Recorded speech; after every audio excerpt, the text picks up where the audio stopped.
We got it. Okay, perfect.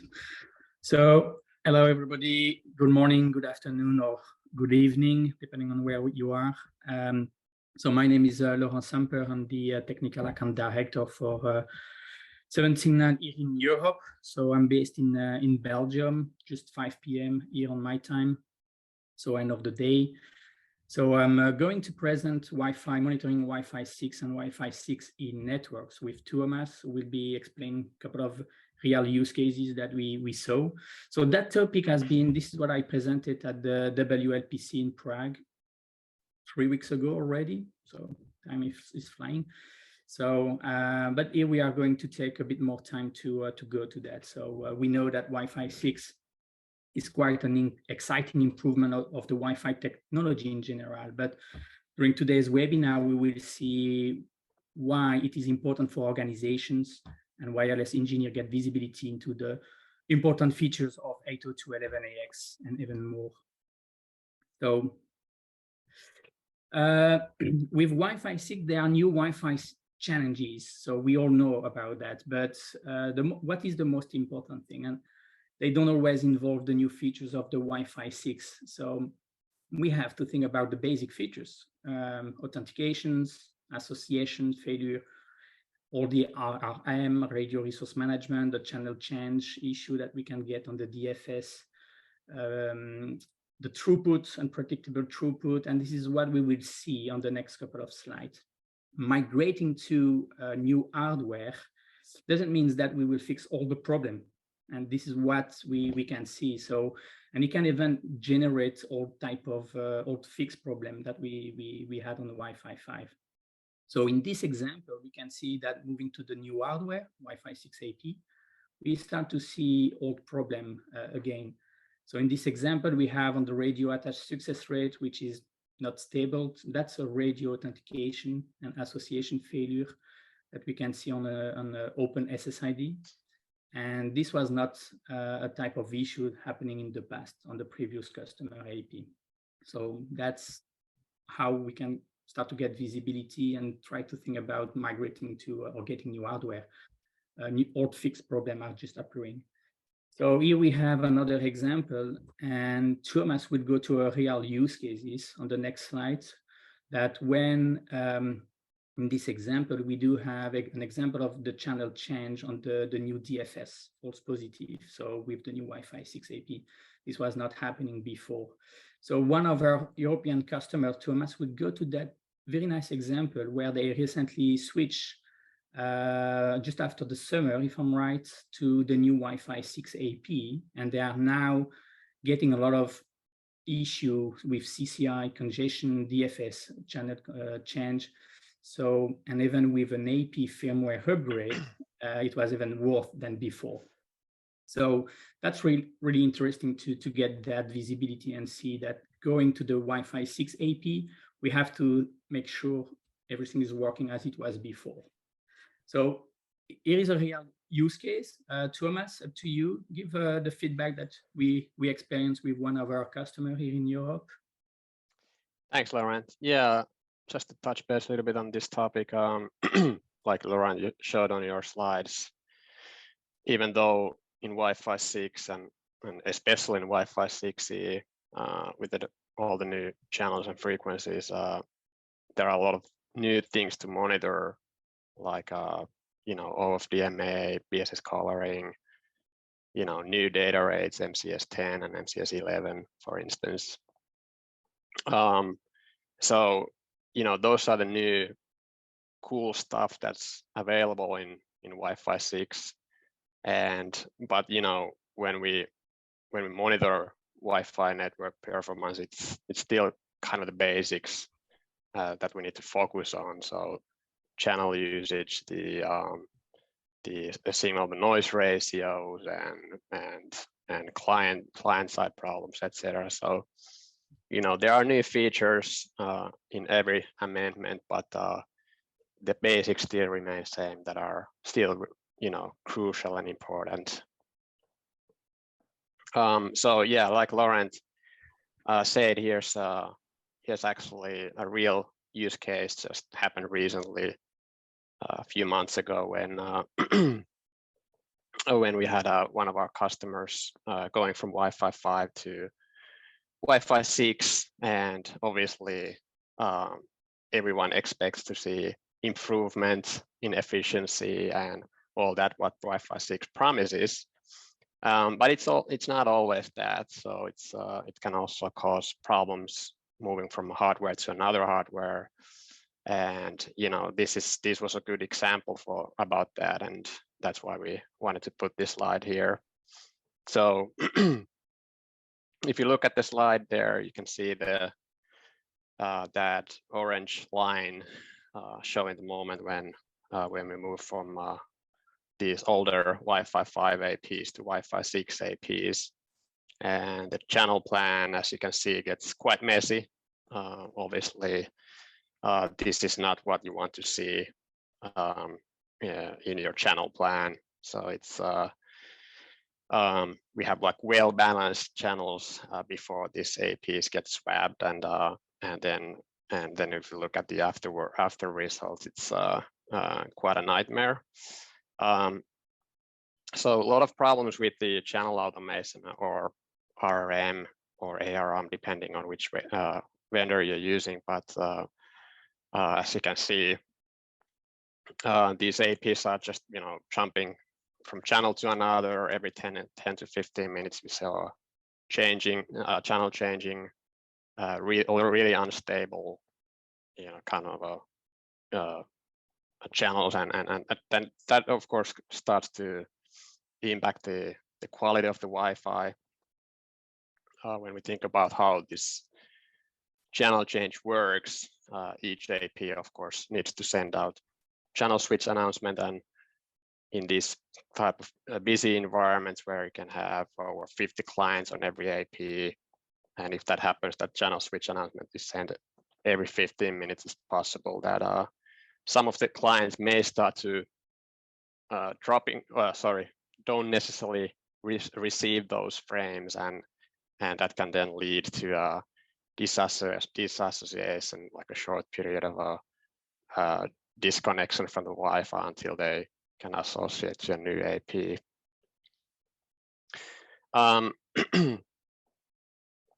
Yeah, Laurent, if you move on to the next slide, we can continue.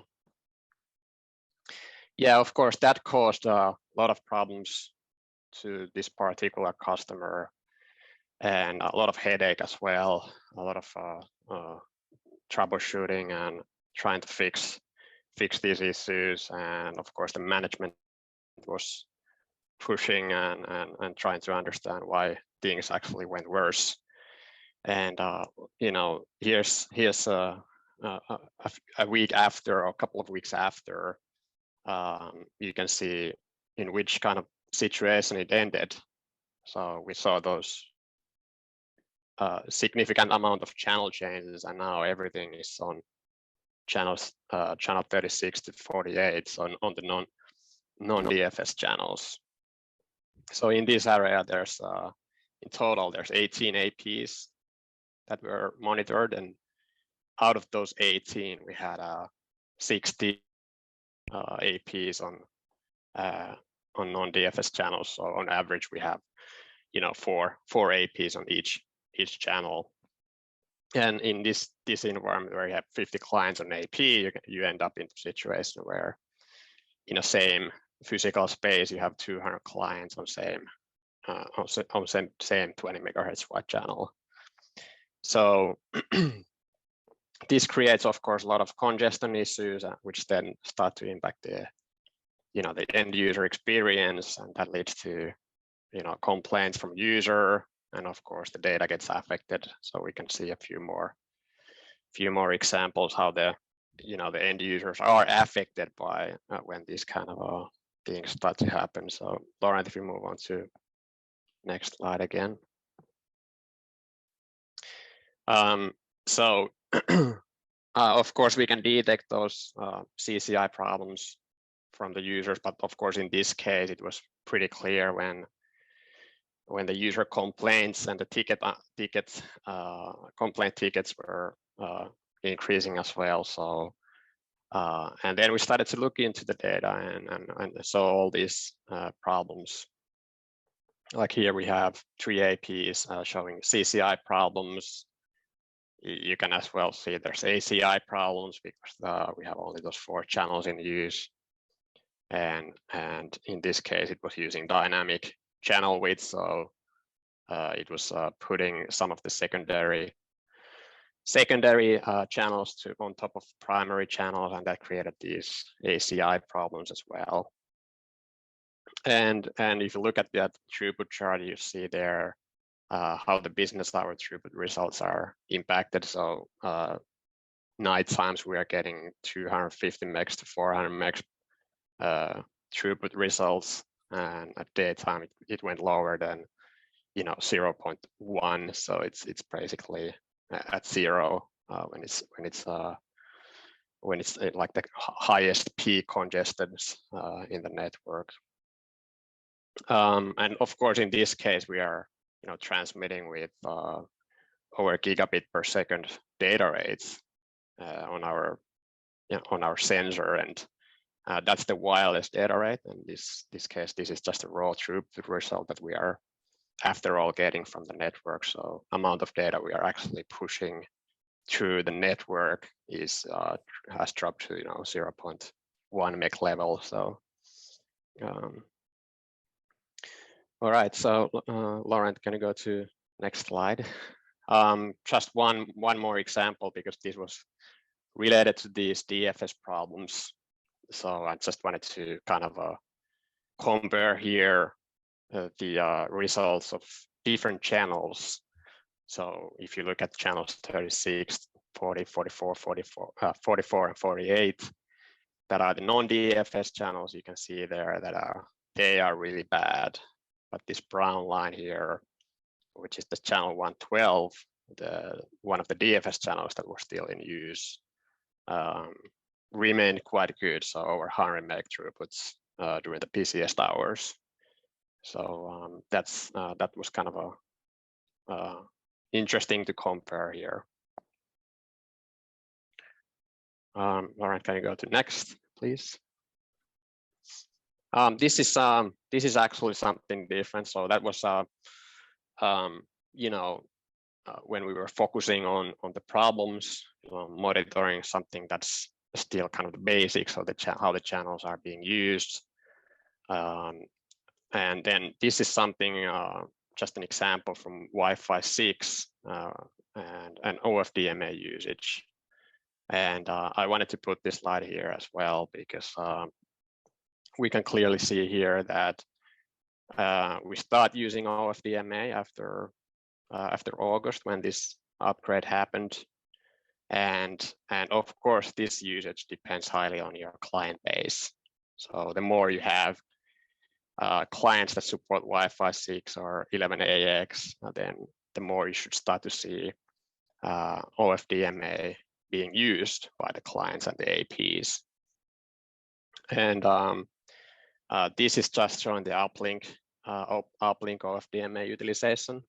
So we will see that with our Wi-Fi 5 sensor, but the downlink traffic needs to be monitored with the Wi-Fi 6 sensor, basically. So that's why we only have uplink results here. But this already gives us a little bit of info on how well the clients are actually taking advantage of these new features that are available in Wi-Fi 6. And another thing is actually interesting that we clearly see here that it drops to 0 after September 18. So something has happened. So I actually wasn't aware of this just until I checked this a few days ago, and it looks like the AP code upgrades may actually have affected this, and or some kind of configuration change which actually impacted the OFDMA utilization. So at the moment it's at 0, but that's kind of something that we can clearly see here, that is, if we monitor these results.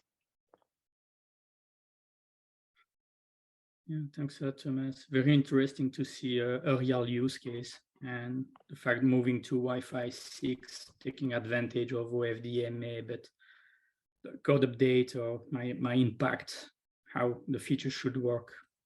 So, and that's what we can see indeed, that we do have, or we may have unexplained throughput differences between APs. So some may have very high throughput, as you have seen on the real use case before, depending on the channel maybe they are connected to, and then some just once in a while. So that's that was something predictable in the past with Wi-Fi 5, and now with Wi-Fi 6, we start to see a new type of old issue appearing, and then important to keep monitoring of that to see what is impacting exactly the end user experience, because definitively, as you showed to us on the congested period or the peak hours, users getting 0.1 megabit per second. So for sure, it's not going to work as expected. So here is another example of what's going to be bad here, or what's going to be the problem, depending on the client driver. So currently, this client will fail to connect to a Wi-Fi 6 access point. Why? Because I think it's still important that we think about the backward compatibility, which might be an issue. So if we are implementing Wi-Fi 6 access point in the network with the features, and we don't think about devices going to connect to the Wi-Fi network, simply a lot of users would just say, oh, I can't connect to the Wi-Fi network. So what's happening here? And it was interesting at the WLPC in Prague, mid-October, that Raoul Dionisio made a kind of Wi-Fi trends showing most AP vendors or the trend in regards of a protocol being used. And we still see a lot of 802.11ac protocol in use, which was interesting. So customers are still hesitating to migrate to Wi-Fi 6, or migrating but still taking the use of the 1102AC. So definitively, it's important to make sure the wireless adapters and the driver being used on the end user devices are going to get the Wi-Fi 6 network in their scan list. Otherwise, they just won't connect to them. So if we go to what's the new Wi-Fi 6 features that we care about, it's not really about mu MIMO or the target wake time that we are looking for the time being. It's mainly OFDMA and spatial reuse that have the potential to improve the user experience in the congested wireless environment. So as Thomas said, Wi-Fi 6 can be more efficiently under a lot of connection at the same time. So during peak hours, a lot of users are there. We should be providing a best network over Wi-Fi on Wi-Fi 6. So this will result in less congestion and delays that that will be seen when multiple devices are connected at the same time. So that's the two key aspects. I think for the BSS coloring, it would be nice to also, when we think about BSS coloring and having APs on the same channel, basically, it would be interesting to actually see, is there any impact on the retry levels and stuff like that, or does it just work smoothly without any problems? So, I think there's a lot of things that are going to be interested to monitor from, from a usage point of view. Yeah, indeed. So on the OFDMA side, that's something that we are looking at, is getting the OFDMA airtime utilization. So just to check if it's working or not, as you showed to us on the customer use case, the uplink was impacted at a certain moment of time, September 18, if I remember, where there was a kind of AP firmware upgrade. So we need to check on both directions, uplink and downlink, if it's working across all APs, code, firmware, and clients. So that's something we need to look at. And here we can definitively see that this BSS show no downlink OFDMA, so it's 0 all the time. And it's only the uplink OFDMA which is being collected. So that's something also interesting to see on both directions. If we have downlink and uplink OFDMA working. And if not, just to check if there is a configuration issue or an AP code being needed, a firmware upgrade being requested, something like that. So that need also to be, we need to make sure to take advantage of the OFDMA. So we need to keep visibility on it. Does it work, yes or no? What about the BSS color? As Thomas said, it's important. So the access points are mostly going to pick their own BSS color. So the question will be, what about BSS color collisions? So a BSS color collision will negatively impact the spatial reuse operation, which is not going to work as expected. So interesting to see on the BSS color, will we see a lot of retries? What's going to, does it work well? So we need to keep an eye on that. So that's also very important. That's where it depends on the proper BSS color selection by the AP within the channel. As we can see here, it's taking a number of the BSS color, and that's where it is important that we can track that number, see what's happening over there, and then in case of collisions on the BSS color, that we can alarm also the wireless engineer team that, oh, something is happening there. So that's also very important that we can get that level of information to make sure it works properly. It's good to know that here it's actually a number and not a color. Number must be assigned a color. Exactly. Yep. So if we move on the Wi-Fi 6, what about the new Wi-Fi 6 features that we care about? So we need to think about how well the clients will roam between 3 different bands. So 2.4, 5 gigahertz and 6 gigahertz bands. Will there be a new AP discovery method that will be in use? How this is going to work? Will it work properly? So we need to check that. The other thing is, and I do believe, Jim, you can confirm it's mainly in US, or I haven't seen that or heard that in Europe, how the client transmit power limitations that you have in US will affect the uplink performance in the 6 gigahertz network. So that's not something we have in Europe, as far as I know. That's right. The way the transmit power is limited by the regulatory bodies in the US, we have this 6 dB difference for client transmit power. It has to be 6 dB below the AP transmit power, and they can use the same transmit power in Europe. So it's a unique problem for us. So the AP cannot hear properly the client eventually. So that's something we need to keep an eye on. Yeah. So in regards of AP discovery and roaming from the client side, so are the clients going now to roam between 2 or 3 bands properly? Probably not. We already know that today some client may not roam properly between 2.4 or 5 gigahertz band, or from 5 gigahertz band from one AP to another one. So it's going to be important that we can also get that visibility when the signal strength, the SSI is low, when the best network access point is available, how the users or the device is going to roam between those different network bands, different AP. So that's something very important to keep an eye on, and to make sure the roaming protocol or the roaming decision being done is currently working. So I think Apple just had released their new MacBooks and iPads. Yeah, they now can roam to Wi-Fi 6, but they had specs about that. I think it was only was it either active or passive? It cannot do both. Jim, are you aware of that? Active scanning and passive scanning. You're talking about 6 gigahertz. Yeah, and I think it's just the new iPad Pro. Yeah.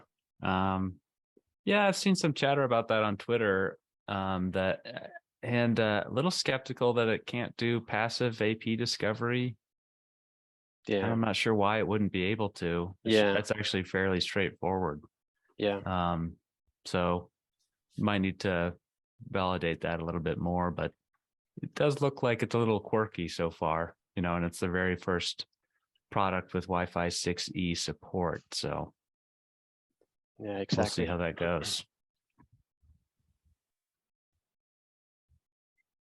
So, and then that's what we discussed about, and that's mainly going to impact the US markets in regards of why the client here is having a very good RSSI signal from the AP, but it looks like to have a very bad Wi-Fi experience, which might be due to the transmit power. So maybe the access point just doesn't receive the client very well due to these regulations that you have in US with the power limitation. So that's something that is not visible, let's say, that we need to think about, and which may have an impact. So then we need to think about that between Europe and US, how that's going to work.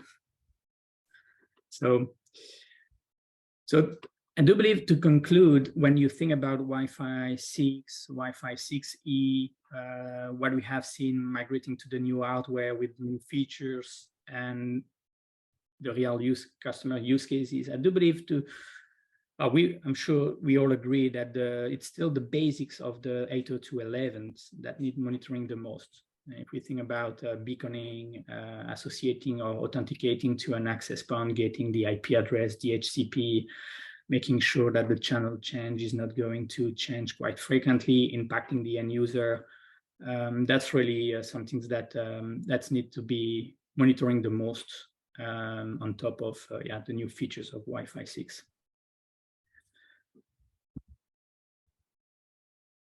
That's the end of the presentations. I don't know, Jim, if you have anything to add or. Oh, thanks. Nice job, guys. And we have some little bit of Q&A that's already come in, and I want to invite anybody that has a question for what we've seen and what we're doing with Wi-Fi 6 to drop a question in the question and answer panel. First up, we have a question from Nick. And thanks for showing up so often, Nick. Nice to see your name in there week after week. But he asks, and this is in reference to some of the earlier slides, did the customer who swapped from Wi-Fi 5 to Wi-Fi 6 APs come to 7Signal for help with troubleshooting? Is this part of the support that 7Signal offers with Mobileye or Sapphire? So, Laurent, you want to take that one? Yeah, so the simple answer would be yes, because we are helping today's customer in this transition between Wi-Fi 5 and Wi-Fi 6, just making sure that the transition works fine, that they are taking benefits of the Wi-Fi 6, so and that there are no impacts. So as you have seen, from time to time, migrating to that, we think that it's going to solve the problem. And finally, you start to have old issue appearing again. And it's even going to, it's even worth for the end users connecting to the Wi-Fi 6 AP. So it's really important that you keep an eye on what's happening when you do these transitions to the Wi-Fi 6 and get the user happy, because at the end, it's a lot of investment. Let's be honest, migrating to Wi-Fi 6. So you need to make sure that your investment is going to be done properly. So the answer is yes, definitively yes. Mm-hmm. Yeah, absolutely. And then Fang had a question, another frequent attendee. So thanks for showing up, Fang. And the question was about the slides where we saw lots of channel changes. Fang's wondering, are the frequent channel changes caused by false DFS detection? Any thoughts there? Yeah, that one. Yeah, so some of them, yes, but there's also channel changes from non-DFS channel to non-DFS channel. So those are not, of course, result of false DFS events. So depends, of course, how often the RRM algorithm runs. If it runs every 10 minutes, it may actually start changing channels during the day, and but the main problem at this site was the false DFS events. Yeah, for sure. That's an old issue, which is appearing again, or I'm right. Yeah, I mean, that has been pain in the neck for quite some time, all these years. So it's happens quite randomly on different sites. You know, it's sometimes they are real, sometimes they are not. It used to be even worse than nowadays. A lot of AB vendors had problems with DFS false positives, but it's a bit better today in today's Wi-Fi networks. Sounds good. And another question here from Bruce, and another frequent attendee. Thank you, Bruce. And he's asking how many of the features or issues discussed apply to both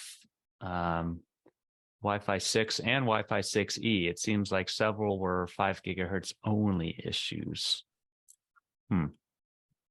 What would be 5 gigahertz only? I guess it's hard to say, you know, that we don't have a lot of data on channel changes and things like that in 6 gigahertz because it's so new. So we, you know, certainly are more aware of what's going on in 5 gigahertz, but I wouldn't expect there to be. I would think a lot of this will apply to 6 gigahertz too. Thomas, what do you think? Yeah, well, we get rid of all the DFS false positives at least, and we have more channels available. So yeah, I think it will be better on 6 gigahertz band, but we'll see over these upcoming years how it will work. We'll be smarter next year. So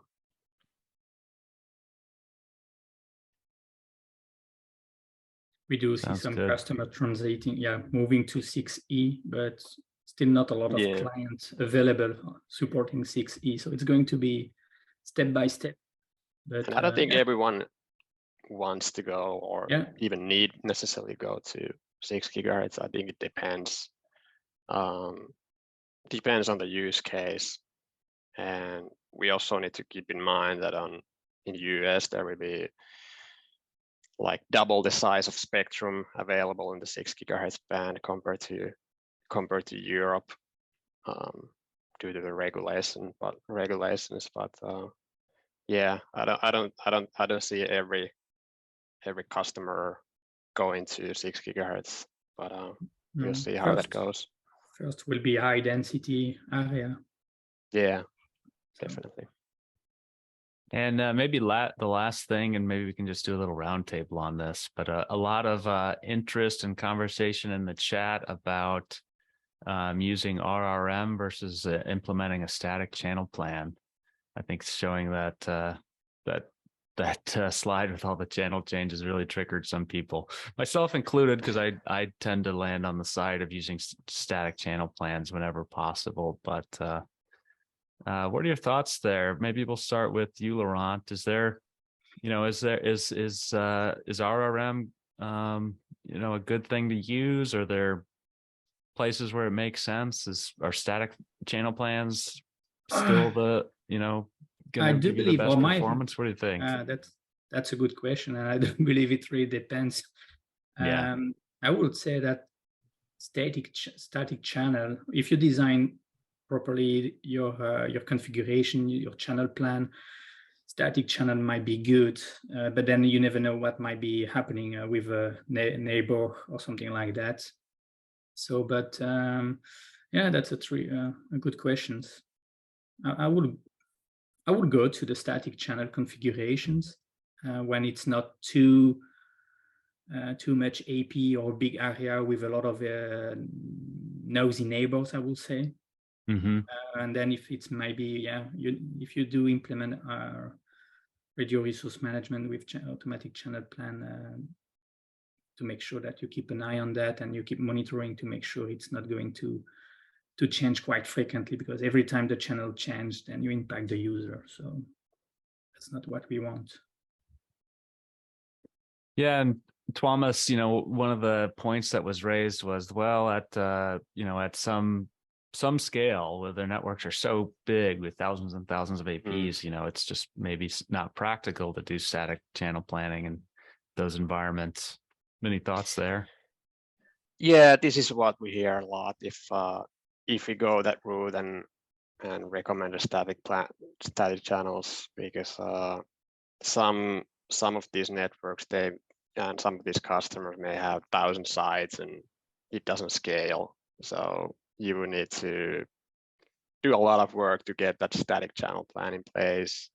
And of course, you need to rely on some level on your equipment that you've purchased at maybe try to tune the RRM thresholds and try to make it work better. And at least for those that have a lot of sites and APs, maybe for a smaller site, it's a better option to go to static channel plans in some cases. Yeah, and as someone that favors static channel planning, I can recognize that we've seen plenty of examples of networked with RRM where it works just fine. Yeah, but it's like you said, Thomas, it needs tuning, it needs proper design, and you got to there's an operational cost. You need to keep an eye on it. So things like we saw where a code upgrade occurs and suddenly it's not doing what it used to do. You have to keep an eye on it and make sure it's delivering the results you want. So yeah, great. I can see the chat there about the static channel plans, and the AP vendor didn't like the idea of doing that. Yeah, we hear that a lot when we talk with AP vendors. They pretty much say every time, okay, hey, you just use these, and we have these, and just go with these RRM settings that you have here. But then you may have the data to prove that, hey, okay, it doesn't work. So it looks like the only option in some cases might be actually going to the static channel plan. So yep. Great. All right, thanks guys. Well, I think that about wraps it up, Heather, and another good one. I know you had to improv a little there because you're used to saying Eric. Yeah, not running on autopilot anymore. Oh, no. Sometimes we got to use these things, guys. No, awesome stuff, guys. Thank you so much, Thomas, Laurent, Jim, and thanks to all of you for being here. That's all we got for you today. So you know where we'll be, same time, same place next week. So we hope to see you there. And thanks for being here. Bye, guys. Thank you. Thanks, Bye. everybody.